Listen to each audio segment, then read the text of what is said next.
మన ముకుందా జ్యువెలర్స్ వారి నూతన బ్రాంచ్ ఈ నెల 28న వైజాగ్ లో ఘనంగా ప్రారంభం. ఓపెనింగ్ సందర్భంగా అన్ని జ్యువెలరీల VAపై ఫ్లాట్ 10% తగ్గింపు. No making charges.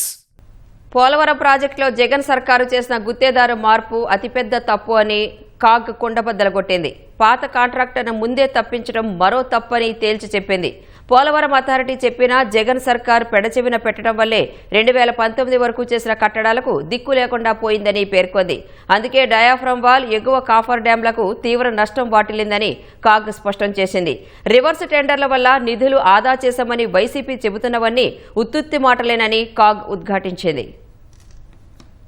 పోలవరం ప్రాజెక్టుపై కాగ్ రూపొందించిన నివేదికను ప్రభుత్వం శుక్రవారం శాసనసభకు సమర్పించింది. 2017-18 నుంచి 2022-23 మధ్య చేసిన పనులు, నిబంధనల ఉల్లంఘనలు, భూసేకరణలో జాప్యం తీరును సమగ్రంగా ప్రస్తావించింది. జగన్ ప్రభుత్వం చర్యలు రాష్ట్రానికి జీవనాడి వంటి పోలవరం ప్రాజెక్టు నిర్మాణంపై తీవ్ర ప్రభావం చూపాయని కాగ్ స్పష్టం చేసింది. 2019లో గుత్తేదారును మార్చడం వల్ల అప్పటి వరకు చేసిన పనులకు రక్షణ లేకుండా పోయిందని పేర్కొంది. ఆ తరువాత వచ్చిన భారీ వరదలకు డయాఫ్రామ్ వాల్ ధ్వంసమైందని కాగ్ నివేదిక తప్పుపట్టింది. గుత్తేదారును మార్చొద్దని పోలవరం అథారిటీ CEO ఇచ్చిన సలహాను నాటి ప్రభుత్వం పెడచెవిన పెట్టిందని ఆక్షేపించింది. జాతీయ ప్రాజెక్టైన పోలవరం రాష్ట్ర ప్రభుత్వం నియమించిన నిపుణుల కమిటీ పరిధిలోకి రాకపోయినా కమిటీ వేసి దాని సిఫార్సుల పేరుతో గుత్తేదారును మార్చడాన్ని కాగ్ ఎండగట్టింది. భారీ వరదలకు డయాఫ్రామ్ వాల్ ధ్వంసం కావడంతో దానికి చేసిన ఖర్చు 399 కోట్ల 77 లక్షల రూపాయలు వృధా కాగా, దిద్దుబాటు పనులకు 2020 కోట్ల 5 లక్షలు,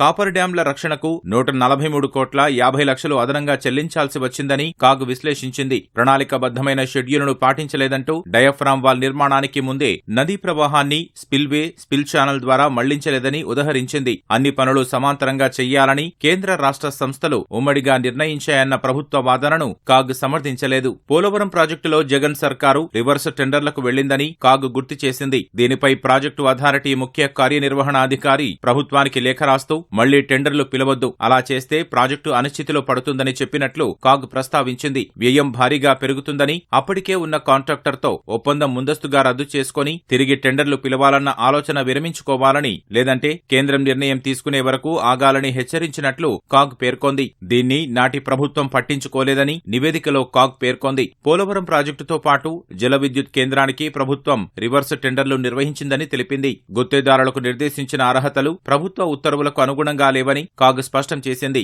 పైగా బిడ్డింగ్ కు 21 రోజులకు బదులు 16 రోజులే గడువిచ్చారని వెల్లడించింది. మరింత సమయం ఇవ్వాలని 14 మంది బిల్డర్లు కోరినా పట్టించుకోలేదని పేర్కొంది. చివరకు ఒక్క బిడ్డర్ మాత్రమే టెండర్ ప్రక్రియలో పాల్గొనగా ఆ సంస్థకే ఖరారు చేశారని తెలిపింది. కనీసం 2 పాల్గొనాలన్న నిబంధనను కాలరాశారని కాగ్ తన నివేదికలో పేర్కొంది. ప్రధాన పనికి అనుబంధంగా అదనపు పనులను ఒప్పంద ధరల ప్రకారం గుత్తేదారు చేపట్టాలని కాగ్ గుర్తు చేసింది. అలా కాకుండా 2020-21 SSR ధరలతో 669 కోట్ల 48 లక్షల రూపాయలకు అదే గుత్తేదారుకు అప్పగించారని వెల్లడించింది. రివర్స్ టెండర్లతో 628 కోట్ల 43 లక్షలు ఆదా అయినట్లు ప్రభుత్వం చెబుతున్నా ఈ అదనపు పనులకు కట్టబెట్టిన సొమ్మును లెక్కించినప్పుడు ఆ వాదనకు అర్థం లేదని కాగ్ తేల్చి చెప్పింది. పోలవరం అథారిటీ అనుమతి లేకుండా కుడివైపు సొరంగాల ప్రవాహ సామర్థ్యం 40,000 క్యూసెక్కులకు పెంచి పనులు అప్పగించారని కాగ్ పేర్కొంది. ఇందుకు అప్పటికే పూర్తయిన లైనింగ్, స్టీల్ సపోర్టులను కూల్చివేశారని తెలిపింది. 14 కోట్ల 11 లక్షల రూపాయలు వృధా అయ్యాయని కాగ్ వెల్లడించింది.